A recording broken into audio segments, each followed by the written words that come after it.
नमस्कार, आप देख रहे हैं लोकमत राजस्थान। मैं हूं निशु शर्मा आपके साथ। आइए रुक करते हैं आज की बड़ी खबरों की ओर। चीन की राजधानी बीजिंग और आसपास के इलाकों में भारी बारिश और बाढ़ से अब तक 34 लोगों की मौत हो चुकी है। बीजिंग के मियून जिले में 28 और यानशिंग जिले में 2 लोगों की जान गई है।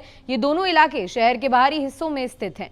बाढ़ के चलते बीजिंग से 80,000 से ज्यादा लोगों को निकाला गया है। इसमें से करीब 17,000 मियून जिले से हैं। लगातार बारिश की वजह से बीजिंग के कुछ हिस्सों में आज सुबह तक 30 सेंटीमीटर तक पानी गिरने की संभावना जताई गई थी। यमन की जेल में बंद भारतीय नर्स निमिषा प्रिया की मौत की सजा पर संशय गहरा गया है। एक तरफ भारतीय ग्रैंड मुफ्ती के ऑफिस ने दावा किया है कि निमिषा प्रिया की पहले स्थगित की गई मौत की सजा को अब रद्द कर दिया गया है। वहीं दूसरी तरफ विदेश मंत्रालय के सूत्रों ने निमिषा की सजा रद्द होने की जानकारियों को भ्रामक बताया है। उन्होंने कहा कि ये जानकारियां मौजूदा स्थिति को सही ढंग से नहीं दर्शाती। निमिषा प्रिया यमन में एक हत्या के मामले में मौत की सजा का सामना कर रही हैं। उसे जून 2018 में एक यमनी नागरिक की हत्या के लिए दोषी ठहराया गया था।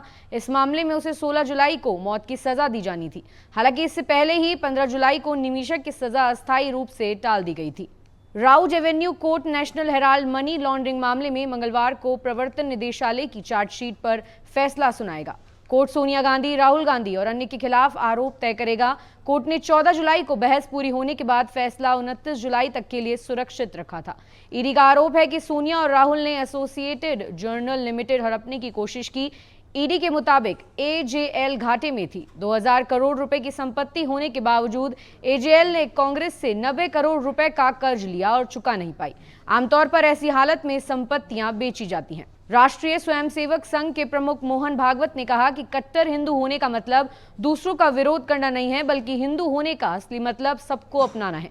उन्होंने कहा कि हिंदू धर्म सबको साथ लेकर चलने वाला धर्म है। भागवत ने कहा, अक्सर गलतफहमी हो जाती है कि अगर कोई अपने धर्म के प्रति दृढ़ है तो वो दूसरों का विरोध करता है। हमें ये कहने की जरूरत नहीं कि हम हिंदू नहीं हैं। हम हिंदू हैं, लेकिन हिंदू होने का सार ये है कि हम सभी को अपनाएं।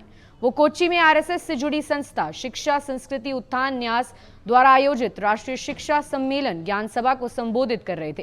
कार्यक्रम में देश भर के शिक्षाविद और विचारक पहुंचे हुए थे। संसद में चल रही ऑपरेशन सिंदूर पर बहस के दौरान पार्टी की ओर से बोलने न दिए जाने पर चंडीगढ़ से कांग्रेस सांसद और पूर्व केंद्रीय मंत्री मनीष तिवारी ने अपनी ही पार्टी को टारगेट किया है।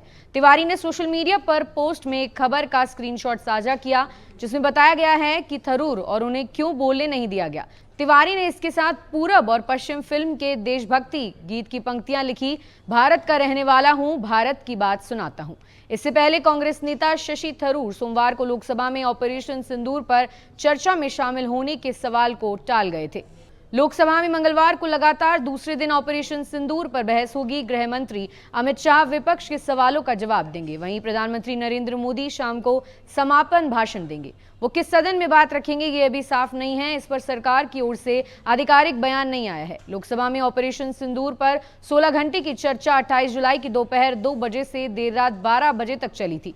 रक्षा मंत्री राजनाथ सिंह ने लोकसभा में बहस की शुरुआत की थी। विपक्ष की तरफ से कांग्रेस सांसद और लोकसभा में विपक्ष के डिप्टी लीडर गौरव गोगोई ने बहस की शुरुआत की थी। केंद्र की तरफ से राजनाथ सिंह के अलावा विदेश मंत्री एस जयशंकर, भाजपा सांसद बैजयंत पांडा, अनुराग ठाकुर, जेडीयू सांसद ललन सिंह सहित कई नेताओं ने सरकार का पक्ष रखा। देवघर में बस और ट्रक के बीच टक्कर में 5 कांवड़ियों की मौत हो गई। 23 कांवड़िए घायल हुए हैं, जिनमें से कुछ की हालत गंभीर है। पहले गोड्डा सांसद निशिकांत दुबे ने सोशल मीडिया पर पोस्ट कर 18 लोगों की मौत की जानकारी दी थी। हादसा आज सुबह 5 बजे देवघर के मोहनपुर प्रखंड के जमुनिया चौक के पास नावापुरा गांव में हुआ। बताया जा रहा है कि कई लाशें मलबे में फंसी हैं, जिसे निकालने की कोशिश जारी है। टक्कर इतनी जोरदार थी कि बस का आधा हिस्सा पूरी तरह से धंस गया। कांवड़ियों के झोले और सामान बस में लटके दिख रहे हैं। हादसे में बस का ड्राइवर सीट समेत नीचे गिर गया। 100 मीटर तक बस बिना ड्राइवर के चली। कुछ दिन पहले देश के कई हिस्सों में मानसून की रफ्तार धीमी हो गई थी, जिससे कई जगह बारिश थम गई थी और गर्मी फिर से लोगों को सताने लगी थी। लेकिन अब एक बार फिर मानसून ने रफ्तार पकड़ ली है, जिससे बारिश का सिलसिला फिर से शुरू हो गया है। इसमें एक बार फिर तापमान में गिरावट देखने को मिली और लोगों को गर्मी से राहत मिली है। पिछले कुछ दिनों में एक बार फिर कई राज्यों में रुक रुक कर अच्छी बारिश होने से मौसम सुहावना हो गया है। अब मौसम विभाग ने 29 जुलाई से 4 अगस्त के लिए कई राज्यों में भारी बारिश का अलर्ट जारी किया है। मौसम विभाग के अलर्ट के अनुसार 29 जुलाई से 4 अगस्त तक उत्तर प्रदेश, जम्मू कश्मीर, उत्तराखंड, पंजाब, हिमाचल प्रदेश और हरियाणा के कई हिस्सों में तेज हवाओं के साथ भारी बारिश होगी। ऐसी और ताजा खबरों के लिए आप देखते रहिए लोकमत राजस्थान।